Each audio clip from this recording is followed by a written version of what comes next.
We're looking back on space exploration in 2025, this week on Planetary Radio.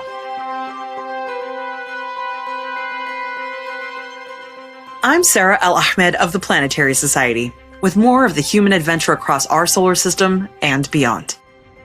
As 2025 comes to a close, we're taking a moment to look back at a year that tested space exploration and the people who make it possible, while still delivering some truly breathtaking achievements. First, I'm joined by Kate Howells, our public education specialist here at the Planetary Society. She'll share our best of 2025 voting results and our Year in Pictures edition of our quarterly magazine, the Planetary Report. Then I'll sit down with members of our communications team, Mat Kaplan, our senior communications advisor, Asa Stahl, our science editor, and Ambre Trujillo, our digital community manager. Together, we're going to reflect on the biggest space exploration stories of 2025, from lunar landings and asteroid samples to solar storms, exoplanet milestones, new spacecraft, and new generation telescopes. And after all of that, we'll wrap up the year in What's Up with Bruce Betts, our chief scientist, as we look ahead to a brighter 2026. If you love Planetary Radio and want to stay informed about the latest space discoveries, make sure you hit that subscribe button on your favorite podcasting platform. By subscribing, you'll never miss an episode filled with new and awe-inspiring ways to know the cosmos and our place within it. At the end of each year, the Planetary Society invites people all around the world to vote on the best images, missions, discoveries, and accomplishments that defined this recent orbit around the sun. To talk about this year's results, I'm joined by Kate Howells, our public education specialist here at the Planetary Society. Kate led our Best of 2025 campaign, but she also edits the Planetary Report, our quarterly member magazine. In addition to this year's voting results, Kate's going to tell us about the most recent edition of our magazine, our Year in Pictures, which looks back at 2025 through the images that captured the beauty, emotion, and scale of this year in space exploration. Hey, Kate. Hi, Sarah. Happy end of 2025. I can't believe it's already over. It feels like no time ago that this year began. Well, it's been a really wild year for space exploration, but also specifically for space advocacy. So I think our entire team has just been kind of sprinting this year, and I think the whole space community really feels it. Absolutely. It has been a weird and wacky and stressful, but also exciting year. Just seeing the impact of advocacy is great, but the need for it is not ideal. Right. But as you know, this happens every once in a while through history. We've been hearing about this on recent shows, moments in the past. An example was the Galileo episode that we did recently. They went through exactly the same thing, and look at what they accomplished afterwards and all the space exploration that came after. So I'm just going to keep that candle of hope burning. Yes, optimism is one of the Planetary Society's core values for a reason. We have to look forward to what is possible. Well, each year you run our Best of Whatever Year awards, in this case, the Best of 2025 awards. When you look back at 2025 as a whole, what images and missions are the ones that stand out to you, but also to all the people that voted in the awards this year? Yeah, so image-wise, the winner, I will say first off, the winner, I also agree with. It was my favorite of the pictures that we put forward, is the Vera C. Rubin Observatory image of the Virgo cluster. So just showing like thousands of galaxies in one image. And it sort of reminds me of the Hubble or James Webb Deep Fields, where it just really reminds you how jam-packed our universe is with galaxies, stars, planets, moons, asteroids, everything. There's just so much out there. So that new telescope coming online, yes, standout moment for 2025. And then another thing that, again, where I agree with the people and what they voted for was Comet 3I Atlas. Oh, yeah. That was voted the best performance by a celestial body, basically it coming into our solar system and surprising us all and opening more people's eyes to the existence of interstellar objects and kind of wondering at how that's possible and what it means. That was just another standout moment. But for me, honestly, like we started off talking about, advocacy and policy has been the defining thing of space exploration in 2025.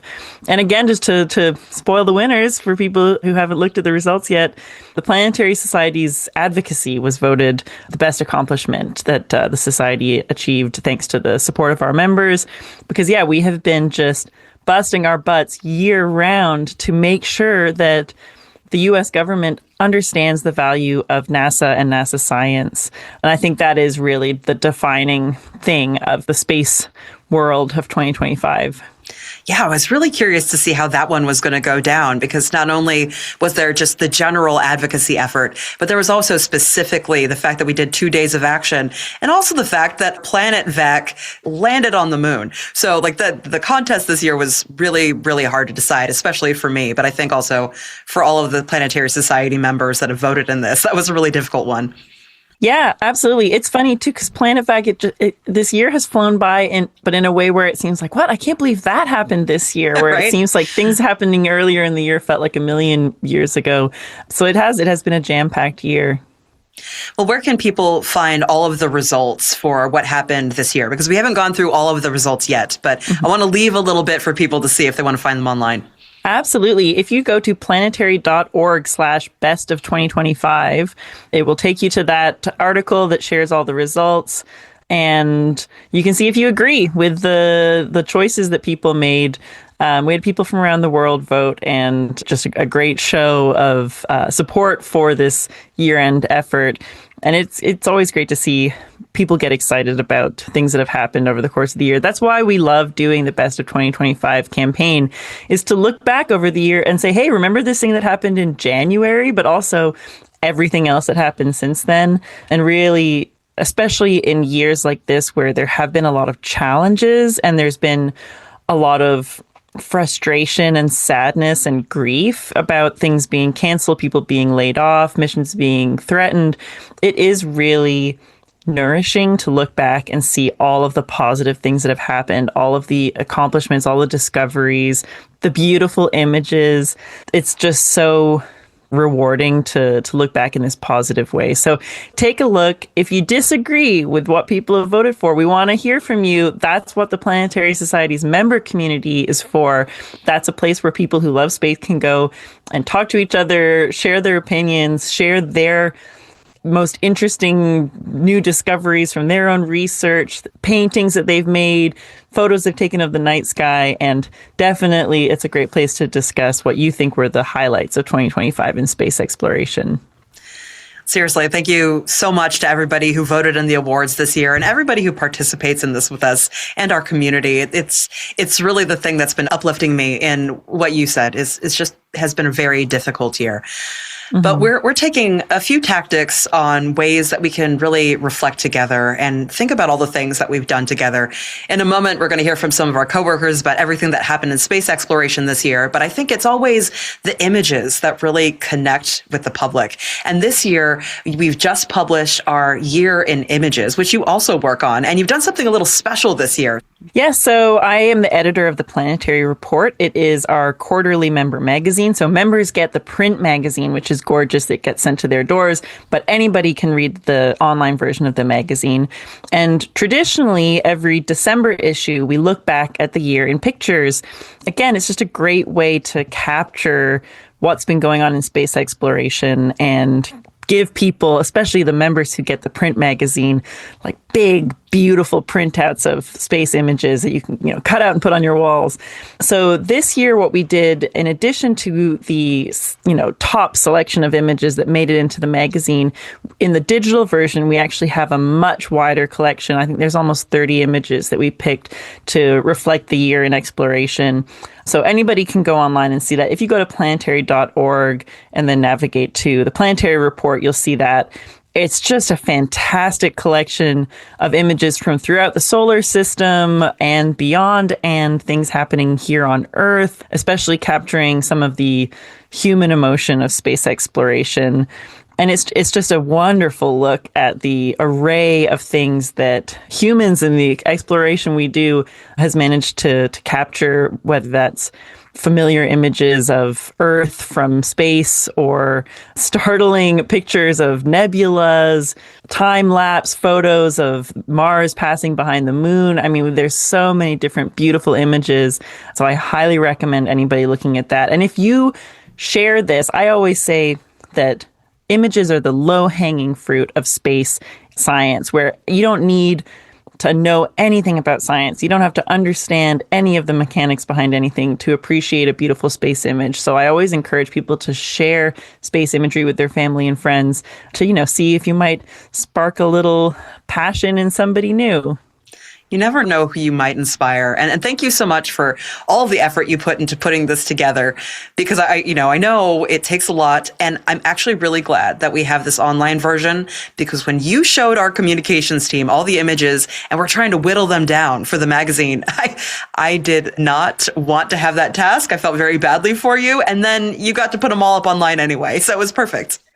Yeah, it's hard to choose the images that capture an entire year of space exploration, because there are literally thousands of images coming out all the time from spacecraft throughout the solar system, sent out by many, many different countries, not to mention astrophotography being done here on Earth.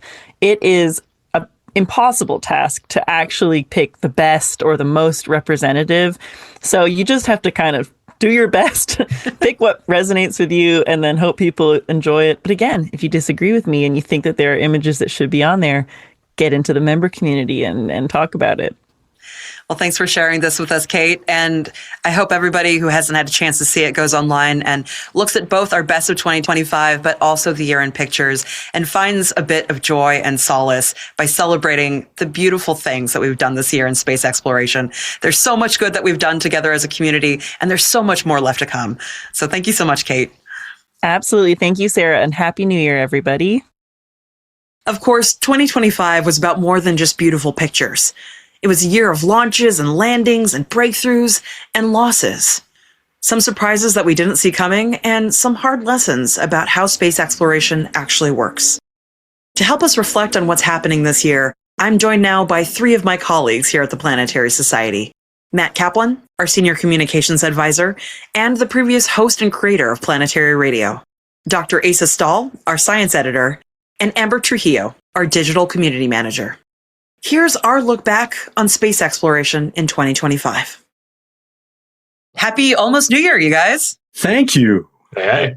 Yeah, I can't believe it's already the end of the year. Really, though, and we're recording this a little bit early. So literally at this moment, a lot of the staff that is here at Planetary Society HQ is all in the other room having a giant taco party. And just coincidentally, Jared Isaacman was just made our NASA administrator. So there's a lot of celebration going around right now. Yeah, there's a highlight for the year. We have a NASA administrator. It finally happened, you guys. Finally. Yeah, that's the holiday gift to all of us. 2025 is an interesting year in that we didn't have a lot of planetary missions, although there were some really big standout discoveries that were made. But if I'm just reflecting on this year in space and how it impacted my life, I think I'm going to think of this as like the year of solar maximum. So many people I knew sent me these beautiful pictures of aurora from where they were, although I couldn't see it because I'm here in LA. But I wanted to talk just a little bit about how much solar activity we saw this year. You want to share a little bit, Asa? Yeah, I also didn't see any auroras this year, but I knew so many people who did, and I was constantly texting like my family and friends saying, "Hey, there's like a storm happening. You live like in the high enough latitude, maybe you'll see something." It has been an intense year for solar activity. I mean, this was the year we hit the peak of solar cycle, 11-year solar cycle, and I think there were a lot of different components that came with that. Like it wasn't just the frequency of storms, but there were specific events that happened, and then I think a lot of solar discoveries as well. And I don't know if you talked about this on Planetary Radio when it happened, but there was even some sort of little bit of danger, a little bit of issues that came about as a result of solar activity. There was like an Airbus recall because of like a glitch in flight software caused by like a single event upset from like solar radiation. Like these things impact our daily lives, and like this year was all about that. Yeah, we'll talk a little bit more about the Escapade mission a little bit, but just a few weeks ago, I was talking with their team, and their mission launch actually got delayed by a solar storm. So it's been deeply impacting both space travel, but also just people's experience of space. I think it's a really wild thing for people in everyday life to experience, looking up in the sky and seeing aurora all the way as far south as, Washington, D.C. or even Florida.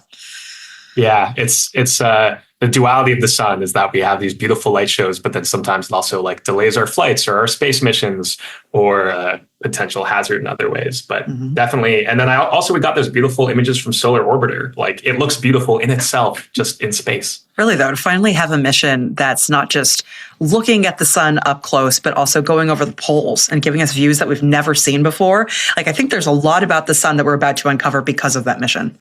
Yeah, I hope it gets extended. As it continues its mission, if it does, it'll be on even more inclined orbits. We'll get even better views. So I really hope that happens. Well, there was a lot of solar stuff going on, but I also think, too, that this is kind of the year that the Commercial Lunar Services program kind of really crystallized. We've had some successes in previous years, and maybe I'm just biased because of what happened with Planet Vac, but I think we should probably take a moment to talk about how this program is actually seeing the fruits of its labor finally coming into action. Planet Vac. Planet Vac. How does Bruce say it, our chief scientist? It's like, Planet Vac. Yeah, right. Exactly. You're right. It's sitting on the moon right now. But yeah, it has been a good year for CLPS, the Commercial Lunar Payload Services Program. Yeah, that, NASA had reasonably good luck with commercial crew and getting supplies up to the International Space Station by contracting out. And so they said, hey, let's try this at the moon as well. Yeah, it's a mixed record, of course. IM-1 from Intuitive Machines had already, landed and fell over back in 2024, almost 2 years ago. They did it again with IM-2, fell over again. But they landed on the moon. They got a little bit of data back until their batteries ran dry.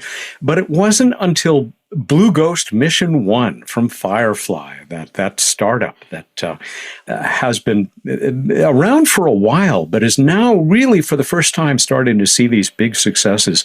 And they were able to put it down very close, mare crisium, I guess, and get some science done. And 10 different NASA payloads, including Planet Vac, on one of the legs of the spacecraft. And Planet Vac apparently is working. It's been doing exactly what it's supposed to do. As Bruce would say, it's not a vacuum. It uses gas to blow bits of lunar regolith up into a chamber. And it has worked exactly as it is supposed to. So we're pretty excited about that, since we at the Planetary Society had a big role in getting that project up and running through Honeybee Robotics. And it looks like there's enough success that CLPS is going to just keep on moving forward. They've got a lot of stuff planned right through 2028, 60 different instruments eventually that they hope to put down on the moon. And, we're also looking forward to humans going around the moon in just a few months here. Not part of CLPS, more traditional NASA program, but much, much more ahead of us. Yeah, 1 year from now, we're going to be looking back on the Artemis II launch. That's wild. I'm so excited to see people go back around the moon after all this time. Yeah, pretty exciting. I mean, this has not been done really. Well, I guess you could say Apollo 13 did, but that was unintentional. It was that exciting Apollo 8 mission. But it's been a long, long time since humans have been anywhere in the vicinity of the moon. And we're now looking forward to it happening, with luck, early next year. Well, Amber, I wanted to ask you a little bit about some of the results that we got back from the Bennu samples from the OSIRIS-REx mission. This is a mission that happened quite a while ago, but we've been getting a lot of really interesting results from the actual samples in the past year. Yeah, the OSIRIS-REx Bennu sample return is, in my opinion, one of the coolest missions today. And the fact that we're getting all of this science back is amazing because it addresses, that foundational and, in my opinion, existential question of where did life come from? So Bennu was a great target, and it's serving what it needed to serve, if you will. So yeah, the asteroid contains like a really diverse mix of solar system dust, pre-solar star dust, these tiny grains formed around ancient stars before our sun existed, and complex like organic molecules. So it's really cool because it's reinforcing the idea that the early solar system was rich in these raw materials that are needed for life as we know it. And that asteroids could have been the ones that delivered those ingredients to early Earth, aka panspermia. So yeah, the samples are just something that it's the gift that keeps coming. Yeah, I was really surprised actually by several of the results there. I mean, not only does it have a lot of the things that are necessary for the basic building blocks of life, the thing that make our RNA and our DNA, but then we found all these sugars on there, specifically ribose, which is part of RNA. And I heard someone online the other day ask just like a profoundly silly, but really kind of interesting question, which is like, how many cups of tea could you make with the sugar inside of Bennu? And I just thought that was so clever. Yeah, that is amazing. And I fully expect that is going to be what scientists focus on next, is just try to figure out how much sugar can go into my cup of tea from the glucose that Bennu has. It's that was crazy. Those bioessential sugars were really something that haven't been found in extraterrestrial material, and they're so necessary for living systems as we know them to have like that primary energy source. So it's just an incredible finding, and I'm really excited to see what else they discover.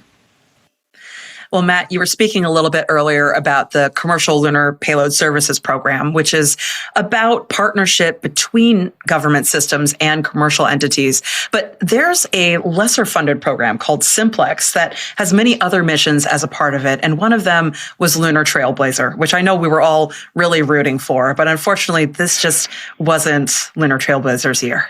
No, I mean, say it with me. Space is hard. It's hard. There are few ventures that are more heartbreaking than a failed mission of exploration across our solar system, because you know that years and years of work and people who have dedicated their professional lives to them for years, this is their great hope, and the hope is dashed. And it happens because space is hard. This one hit us at the Planetary Society, maybe even a little bit harder, because the principal investigator, Bethany Ehlman, has been president of the Planetary Society for several years now. Bethany is doing well, we're glad to say. Huge disappointment, of course, but she has just moved from Caltech to becoming director of the University of Colorado Boulder's Laboratory for Atmospheric and Space Physics. And that's a wonderful move. And in spite of its failure, probably because it didn't orient its solar panels properly toward the sun, the instruments, the development of the instruments for Lunar Trailblazer, they're going to have a real legacy, because those instruments, the technology that went into them, is already being incorporated into other instruments that are headed out across the solar system. So sad, but even failures move us forward. It is a little unfortunate that so many of the missions that were supposed to teach us more about the water content of the moon in the past year have either not gone so well, or in the case of a Viper rover, just didn't even get off the ground, right? So especially as humans return to the moon, I'm hoping that we find new ways to either bring these programs back into new life, build a new Lunar Trailblazer or something, because we're going to need those resources.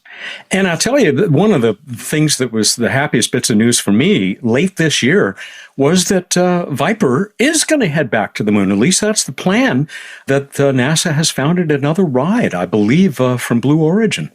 Fingers crossed. I mean, Blue Origin is having quite a year launching missions. So far, everything's gone well. Yeah.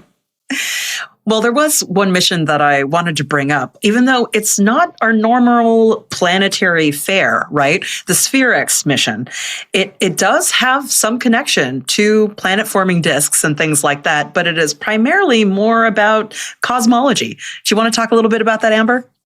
Sure. So Spherex is really cool because it's going, unlike telescopes like Hubble or Webb that zoom in on these specific targets, Spherex is going to survey the entire sky using 102 wavelengths. And it's going to produce, the most colorful all sky map ever created. So it's going to not only be able to identify new objects for Hubble and Webb to zoom in on, but it's going to just create this sky map, and it's going to be absolutely gorgeous. It is essentially going to be a workhorse for cosmology, and I'm really excited to see what it does. It's also going to do things like study the epoch of reionization. Spherex is going to be a really cool cosmology mission that is going to lend a lot of information to Hubble and JWST, and that's going to obviously overflow into other missions as well.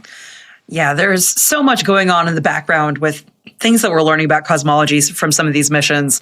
This whole debate over the Hubble tension, it's not stuff that we talk about very often on Planetary Radio. And we may cover it when there's some major resolution to these arguments that have been going on for decades.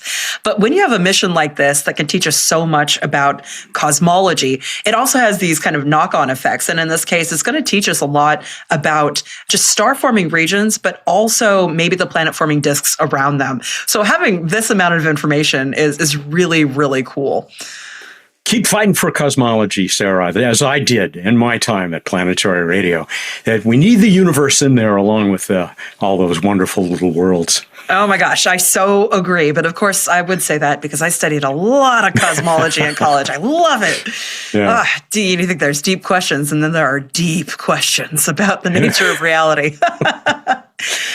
But I think too, like one of the big news stories that really kind of like crystallized the public's experience of space exploration this year actually started way earlier this year with the supposed stranding of Butch Wilmore and Suni Williams on the International Space Station. And I'm curious about all of your experience with this story, because from my perspective, like, yeah, it took a while to bring them back, but the way that people keep talking about this as if they were stranded and NASA had no idea what was going to happen, that wasn't the way that I experienced the story. What about you, Matt?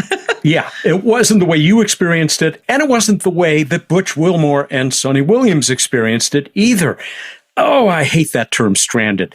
At absolute best, at least put quotation marks around it, because they never were stranded, everybody. It was in the interest of some powers to represent them that way. And of course, the major news media, it was much more dramatic to say that they were stranded up there than that they were just kind of stuck and it was going to be expensive to bring them home sooner. But there was a good story here. And, to the degree that it helped bring space back home, a tiny percentage of what Apollo 13 did, personalizing the human space experience, I suppose maybe there was some value in it, but it was probably the biggest space-related misrepresentation of 2025. They could have come home on the Soyuz capsule that is kept there for emergencies at the station, or NASA could have moved up a SpaceX Dragon flight, brought them home. I'm sure they'd have been happy to pay SpaceX a bonus. Anyway, that 8-day test flight did turn into 286 days, about 9 months. And, they were okay. They liked it up there. I think they were probably really ready to come home. What is especially significant in this is that we've learned since this happened that the Starliner was in considerably more serious situation and possibly dangerous situation than was first reported. There were some serious technical problems, and the astronauts have said that, they kind of wondered if they were going to be coming home. So the drama happened in the first, few minutes of their long stay, longer than expected stay on the ISS. Yeah, now Starliner is grounded at least until next year. Yeah. And probably will just carry cargo. So that tells you something, I guess. Poor Boeing. From my experience talking with people, who are less involved in the space world and kind of just hear about these things more tangentially, there's a lot of shade being thrown against NASA, and it really didn't deserve it. I mean, like Matt was saying, there were some pretty hairy moments in the initial test flight with Starliner, and those astronauts, in my opinion, are heroes. If people want to judge NASA based on any part of what was performed when, that was when decades of institutional experience in astronaut training, were put up against the wall of an experimental test flight and met obstacles and overcame them in a sort of just a combination of all the things that work well at NASA when NASA works well. So it could have gone worse, and it didn't because of what makes NASA special. So if anything, it should have been a moment to celebrate what works instead of kind of coming up with this thing that wasn't even wrong and then saying that happened. Yeah, here. Yeah, I even had some people say, why are we trying to spend all this money in space? We can't even bring home the astronauts. I'm like, oh my goodness. If anything, we should be erring on the side of safety when we're talking about people's lives, right? And NASA isn't the only organization that deals with these situations where their astronauts might get stranded in space for a little while. Even just recently, there was a situation with the Tiangong space station and the China National Space Administration.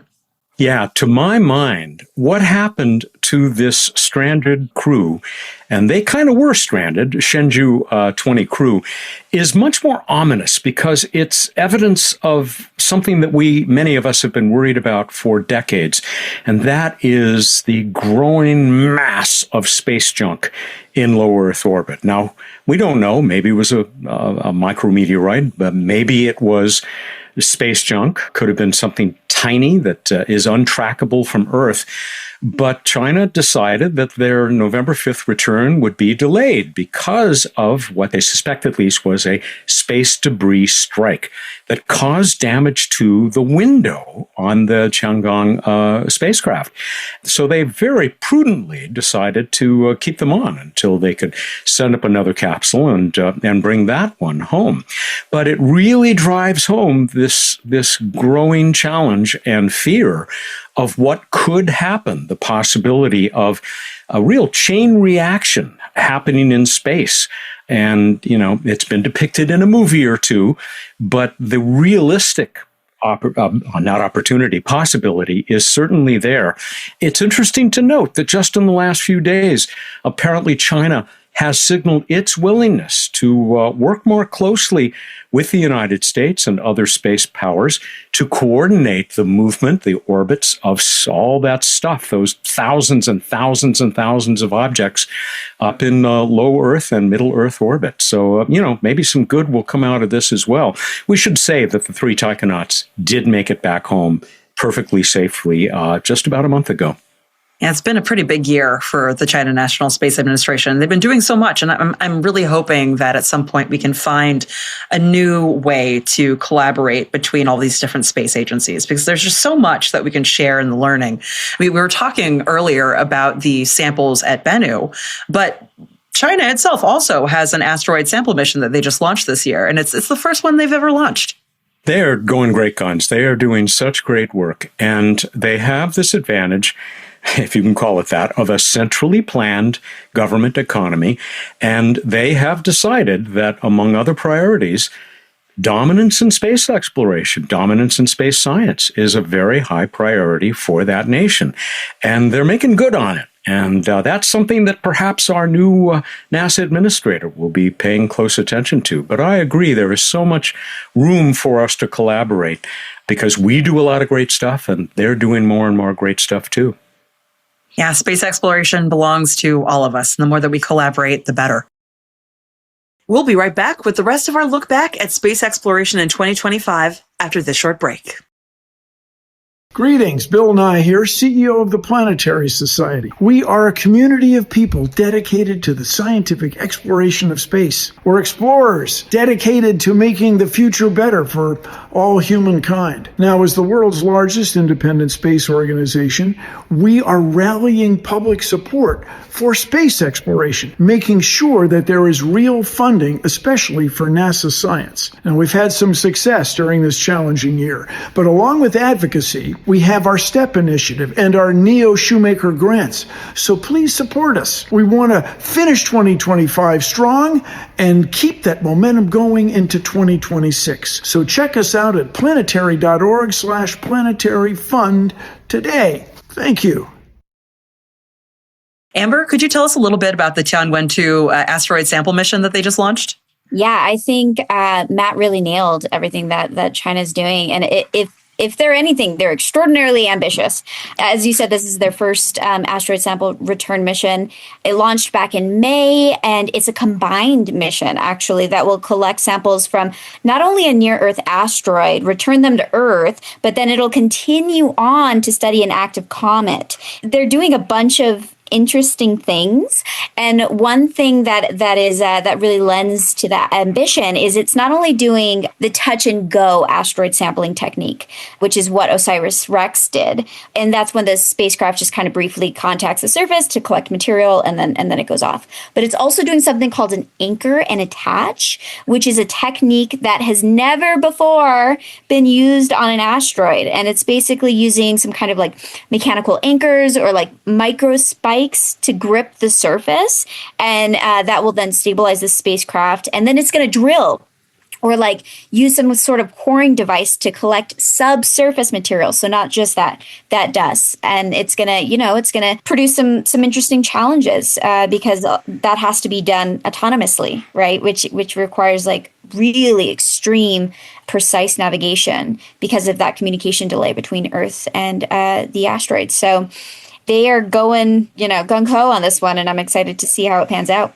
Yeah, I'm interested to see how that anchor and attach thing works. And I'm sure it really depends on the kind of asteroid that you're trying to sample. If it's as rubble piley as Bennu, you're going to have some problems trying to anchor into it. But with more solid objects, that could be really, really useful. It's not like you can just blow rocks off the surface like you can do with some of the ones that are more, loosely dissociated, right? So it's going to be really cool to see those results and then compare them with not just the samples from Bennu, but also the samples that were returned by the Hayabusa missions. So I'm looking forward to learn more about what's going on inside of these asteroids because there's so much chemistry. There's so much chemistry, and these are just clues that are just out there that we can just go and collect from and then bring back, and we might answer the foundational questions that many of us hold. It's absolutely amazing. So good luck to Tianwen 2.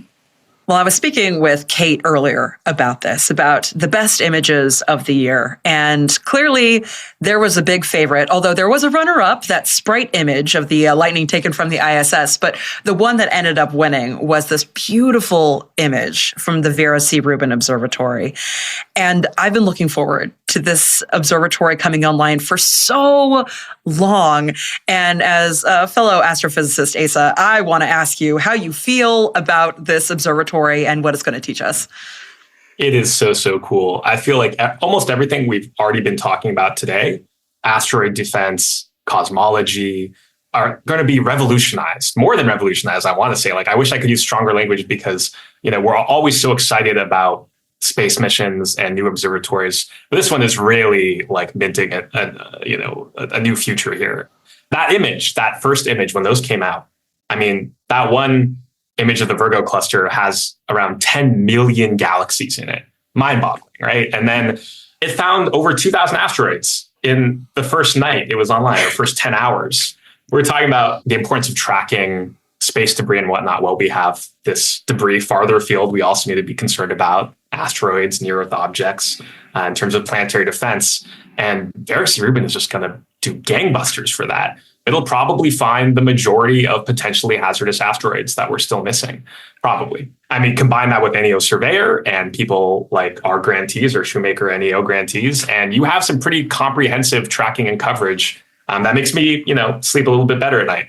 And that's just the asteroids. There's also the cosmology, mapping the Milky Way and other galaxies to learn about dark matter and dark energy. And then I think there's the sort of sleeper hits, the things that are not as advertised, but are going to really make headlines in the next couple of years. The Vera C. Rubin Observatory could discover 1 to several interstellar objects every year. If I don't know what Avi Loeb will be doing. He'll be, he's going to run out of things to say, hopefully, eventually. But those things make headlines for months at a time when it's one for every few years right now. But soon we're going to be inundated. They're going to be yesterday's news. People won't be able to keep up.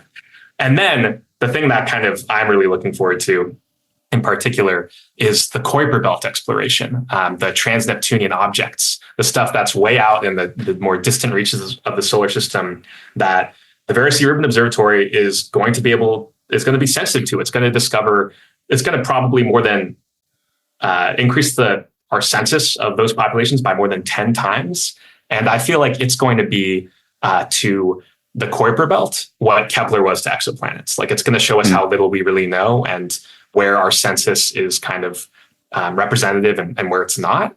And maybe it'll even discover Planet 9. I mean, I was talking to Mike Brown and a few other Kuiper Belt specialists the other day, and they all were in agreement that if it doesn't find Planet 9 outright, it'll give us pretty definitive evidence either way, whether it does or does not exist. So that's a bunch of headlines that are going to come our way in the next few years. I love that you bring up interstellar objects in the context of this observatory, because one of my favorite space artifacts I received this year was actually a Vera C. Rubin quarter that was at the observatory and then brought back to LA and given to me by Laura May Abrone, who was one of the first people on the published paper about the first observations of Comet 3I Atlas. So I don't know, it all ties together in my brain, but there's no denying that Comet 3I Atlas has got to be one of the biggest stories of the year. Just in the public's mind, when you think about space right now, I am constantly getting asked about this interstellar object. And people should be excited, rightfully so, because it's only the third interstellar object that we've ever seen. Can you tell us a little bit more, Amber? Yeah, I mean, you nailed it. 3I Atlas broke the internet, I think, after it was discovered back in July. And, as you mentioned, it's one of three interstellar objects that have been discovered.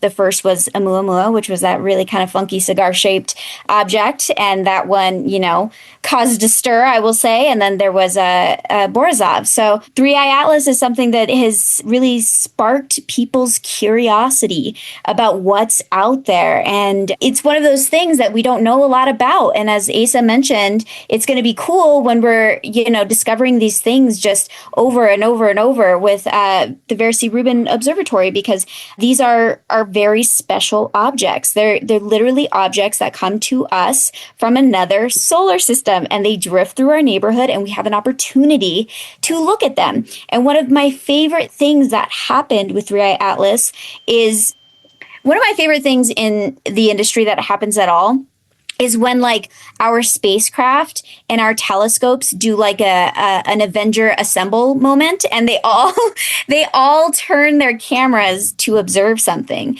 And that was something that was super cool that happened with 3I Atlas. Is we had Hubble, we had JWST, we had multiple spacecraft from Mars, MAVEN, MRO, Perseverance, Psyche, Lucy, all of these different multiple spacecrafts that used their special powers to figure out different pieces of the puzzle of this interstellar object. And I think that, it's so cool that we're able to do this kind of science, because rightfully so, people look at an object like 3I Atlas and they think aliens, right? Like, what is it? Technically, it is. It is alien to us because it came from a different solar system.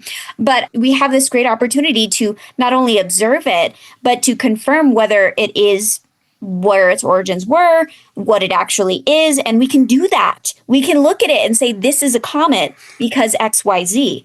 So yeah, 3I Atlas was the biggest, I think, one of the biggest news of the year, because everybody thought it was aliens. But because we are tied to our logic, we must explore. And it's still very cool that it was a comet, because we're learning so much more about comet behavior because of 3I Atlas. It was kind of funky. So yeah, really cool stuff came out of that. Yeah, some weird tales and all kinds of interesting things on that one. Do you want to add something, Matt? I was asked about this, like you folks, probably more than anything else happening in space this year, even stranded astronauts. And my standard answer is, I've talked to Avi Loeb, one of the last interviews I did as host of Planetary Radio, and the story doesn't hold up that well. But regardless of his speculations, I tell people, show me an interstellar object passing through our solar system that suddenly changes course on its own, and then come back and talk to me some more about an alien spacecraft. Right. You can get all kinds of interesting outgassing shenanigans, but until it's so far out of the physics that we can't. Yeah. But everybody wants to speculate, because we've said it a few times, even in this conversation, that question of whether or not we're alone in the universe and the origins of life is such a profound question. And we've been making some good inroads this year, not just with the organics that we've found in asteroid Bennu, but I think the really big news story, although I'm not sure how many people in the public really engaged with it, was that story about Chayava Falls, or rather the Sapphire Canyon sample from Perseverance. Yeah, that's the irony, I think, of following space science and the day-to-day, is that something like 3I Atlas, which is super cool, but ultimately it doesn't really have much directly to bring in on astrobiology, gets all that attention of is it aliens? But then the most likely thing to actually be aliens kind of goes under the radar. But of course, how likely is Chayava Falls to really be aliens?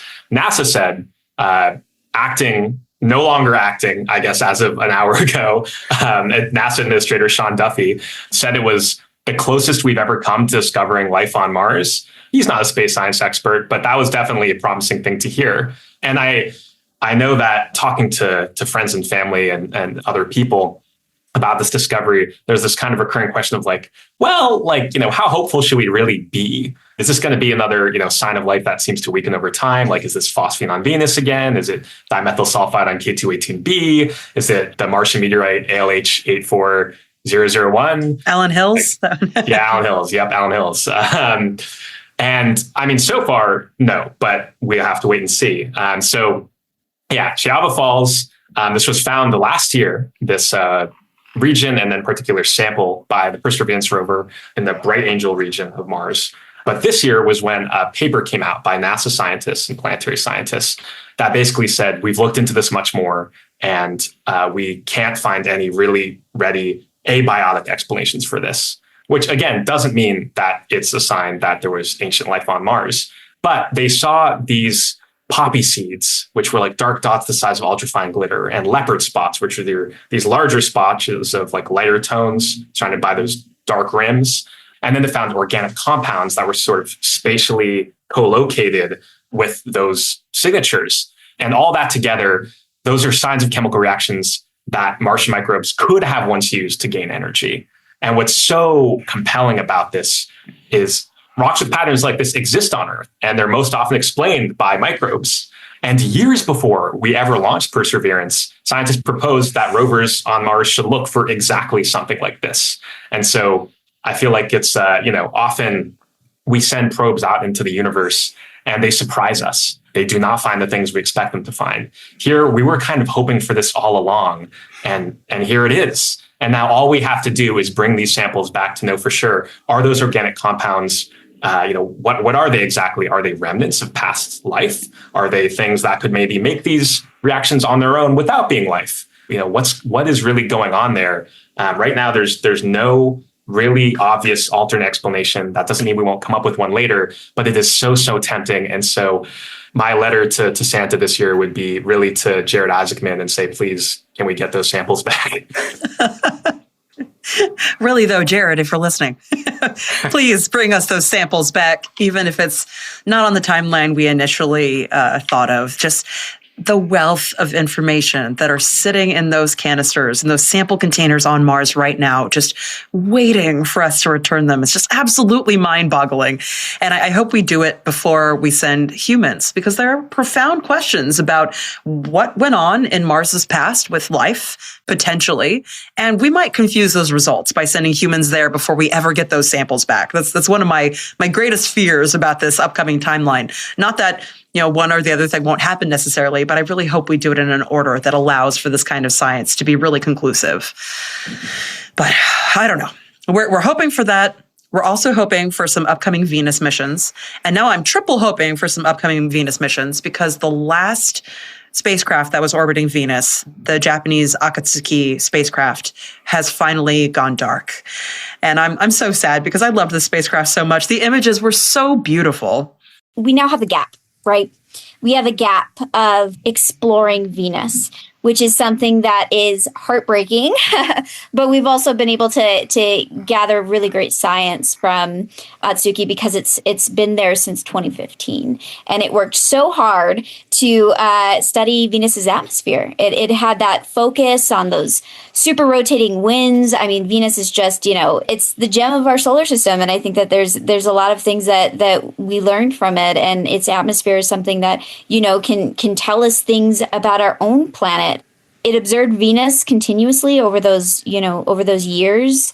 It did things like made it possible to study how atmospheric patterns change over time, rather than just capturing only snapshots. So it showed us that over time thing, that instead of just looking at a snapshot and trying to derive certain things from a snapshot, we actually see patterns, which was so very special. But as you mentioned, we currently no longer have any active spacecraft orbiting Venus.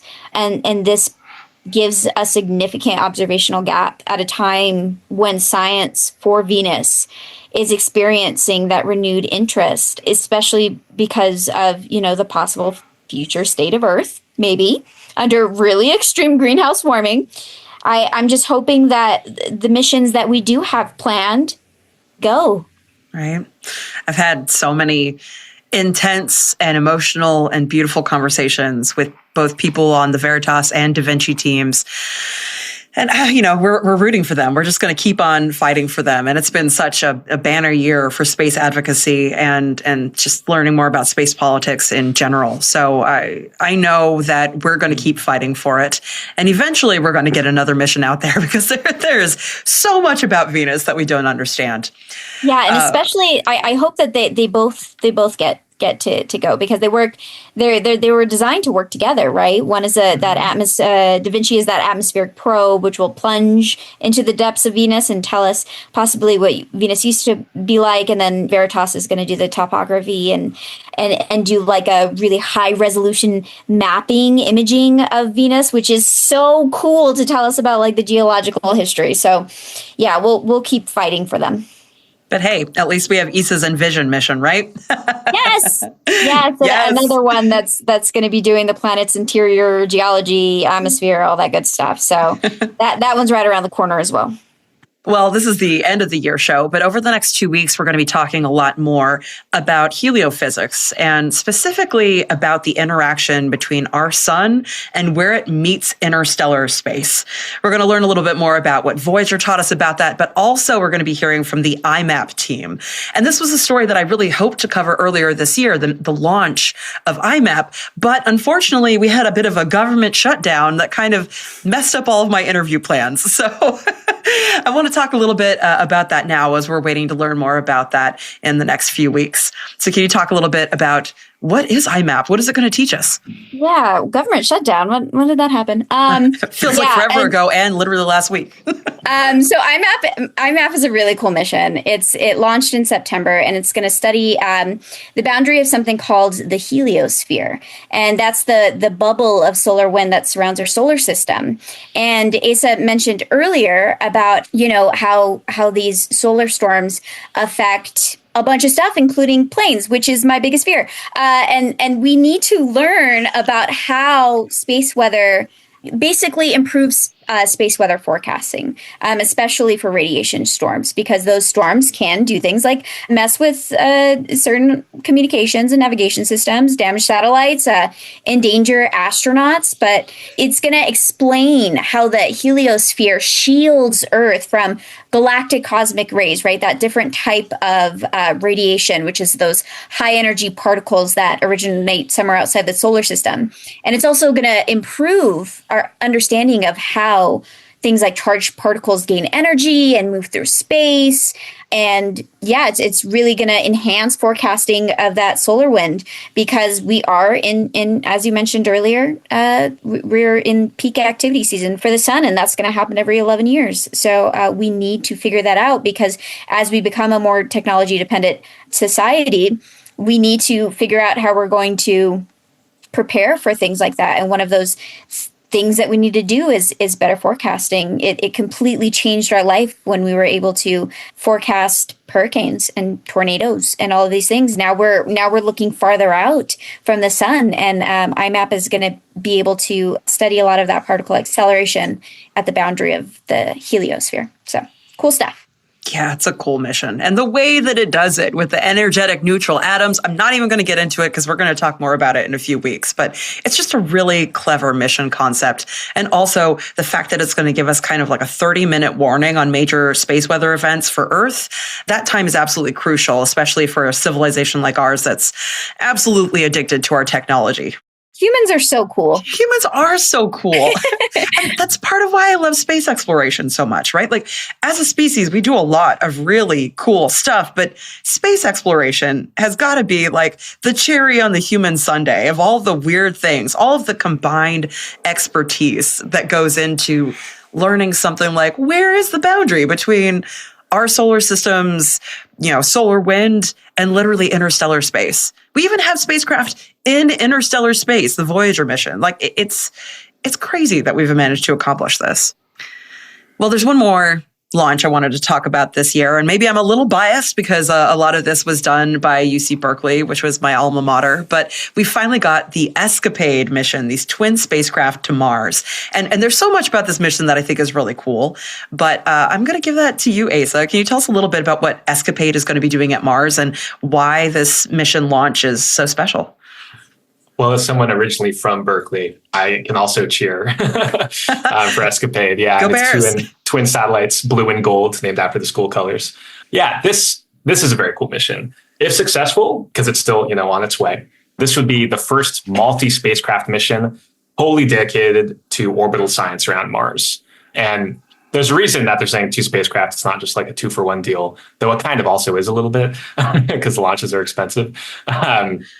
But they're designed to complement one another. So these are spacecraft that are going to help us understand a bit more about how Mars lost its atmosphere, became less habitable. And they're going to do that by exploring its magnetic field and its atmosphere and how the two sort of respond to one another with respect to the solar winds, this incoming high energy radiation coming from the sun, charged particles and whatnot. And 2 spacecraft are better for that than 1, because then you can get a more complete real-time picture of how incoming radiation is affecting the magnetic field, which is affecting the atmosphere and vice versa, and sort of disentangle those different conditions better. You can have one probe measure the solar wind as it comes in, and then another measure how the atmosphere responds at almost the exact same instant. We've never been able to do that before around Mars. And, we talk about this year being the peak of solar activity season. What would that mean for planets around other stars, potentially habitable planets like Proxima Centauri b that people debate, is that, habitable or not, living around a very active star. Studies like this, missions like this, not only tell us about, Mars's past and how it became less habitable, but about the habitability of other planets living around other stars throughout the universe. And to go back to Lunar Trailblazer, this is the last of the Simplex missions to be launched. And so there's this whole other angle to the story that Escapade is of this category of mission that is higher risk, but lower cost. And it's a model of, maybe we could do some really cool science, spinning these things up faster and paying less for them, but it remains to be seen. So there's kind of a lot of people watching on the sidelines here to see, can this sort of cheaper, higher risk collaboration give us good science? Will it work? Will the spacecraft actually do what it is supposed to? But I certainly hope so, because it is a very cool mission. What I find so impressive about this mission isn't just the mission itself and its science, but the fact that it kind of got delayed and its initial launch plans were waylaid meant that they had to get really clever about how to launch this thing. And so instead of launching within a normal window to Mars, we're usually very limited in when we can go there.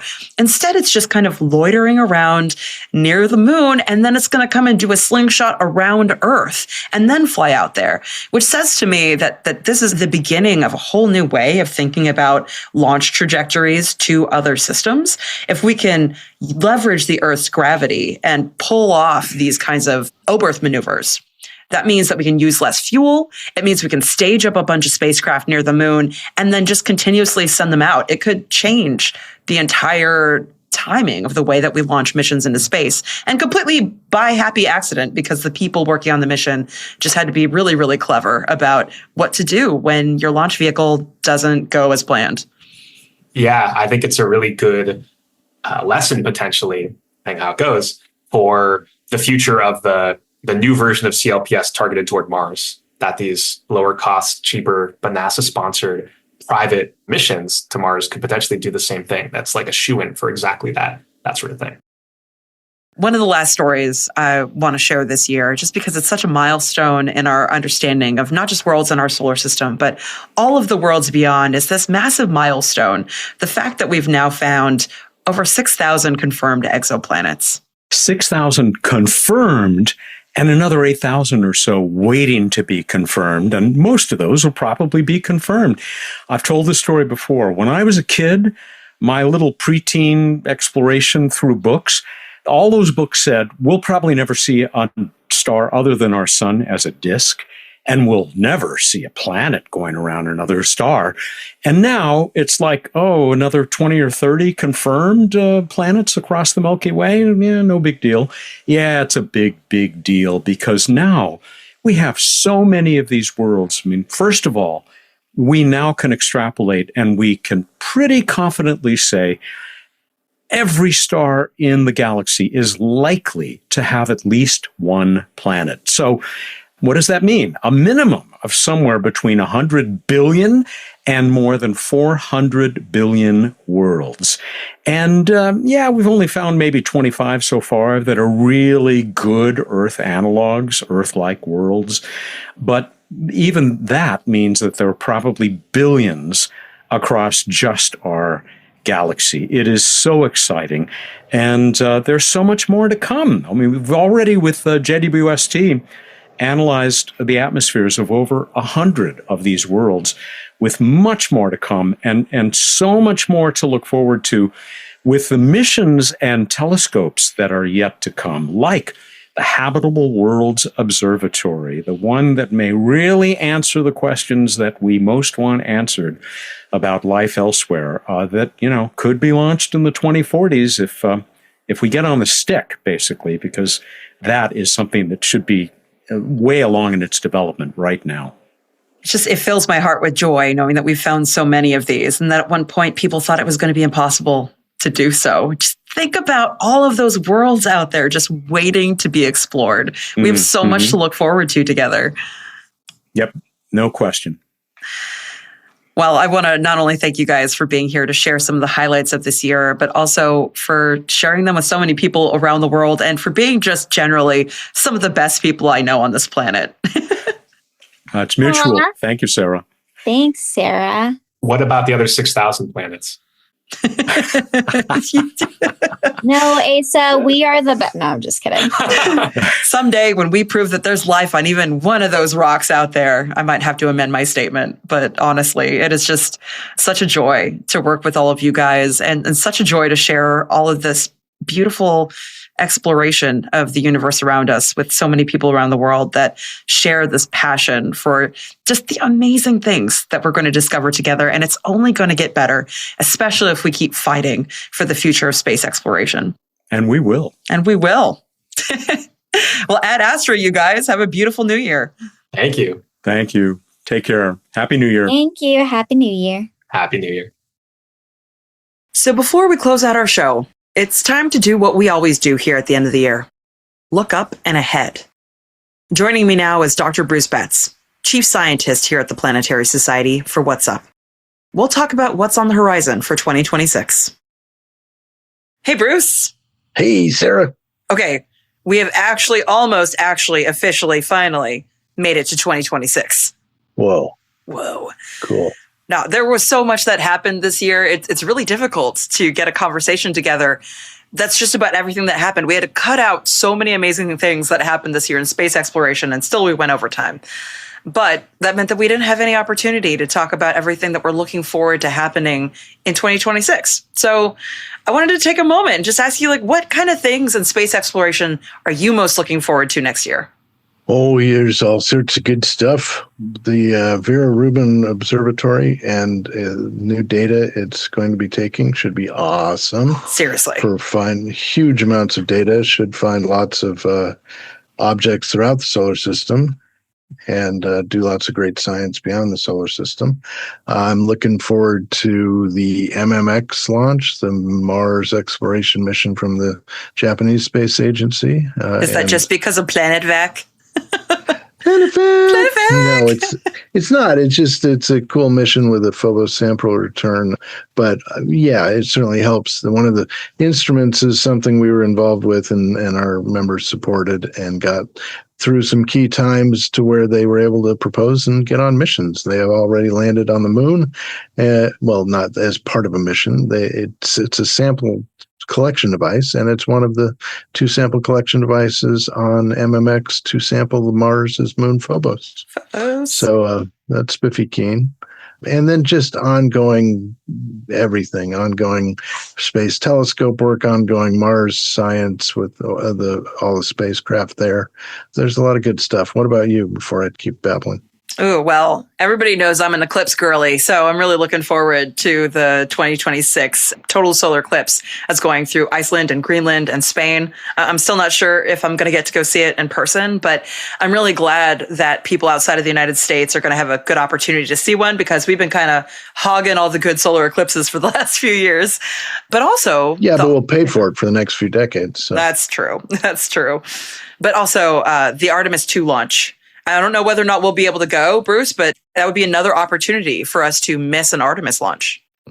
Yeah, I was going to say, if you take me, then they're not launching. So you never know. I think I cursed it by leaving the coffee in the trunk. So I'm going to take the blame for that one. All right, that's cool. I also officially, I don't believe in curses or that my actions would affect a launch, but sometimes you start feeling that way.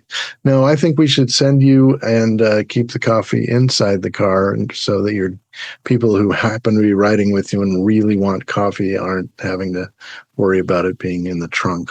Lessons learned. But yeah, I think, we've got a lot of really wonderful moments coming up. I'm looking forward to them. And hopefully just a more chill year for space policy and funding. I'm just going to hope for it. But even if it doesn't happen, we're all going to be here to work together to keep sticking up for space exploration. So I've got hope in my heart, Bruce. Stick it up. It could be our motto. That's probably not a very good motto. Okay, let's move on. Are you ready for a roar? Are you ready for a roar? You ready for a random space fact? Rewind. Speaking of Mars' moon Phobos, it's weird for people who aren't familiar with its orbit compared to our Earth experience with our one moon. Phobos rises in the west if you're on Mars and passes overhead 3 times a day, because it has a roughly 8-hour period. Mars with a 24-hour and 40-minute or so period. It's quite the opposite end of the spectrum from our having a moon that orbits much slower than we rotate. So yeah, if you're at the right times of the Martian year, if you're in the equatorial or near equatorial regions, you can get multiple eclipses in one day. Wow. It's making me think, too, that someday, if people are ever living on Mars, someday, maybe, fingers crossed, you ask someone like, hey, when do you want to meet up? They're like, I don't know, maybe by second moon. Because you're going to see that thing several times in a day. It's really cool. Well, Happy New Year. Oh, right. Happy New Year to you and to all those listening. May your year be filled with space exploration, excitement, fun, happiness, and the goodness of life. Thank you, and good night.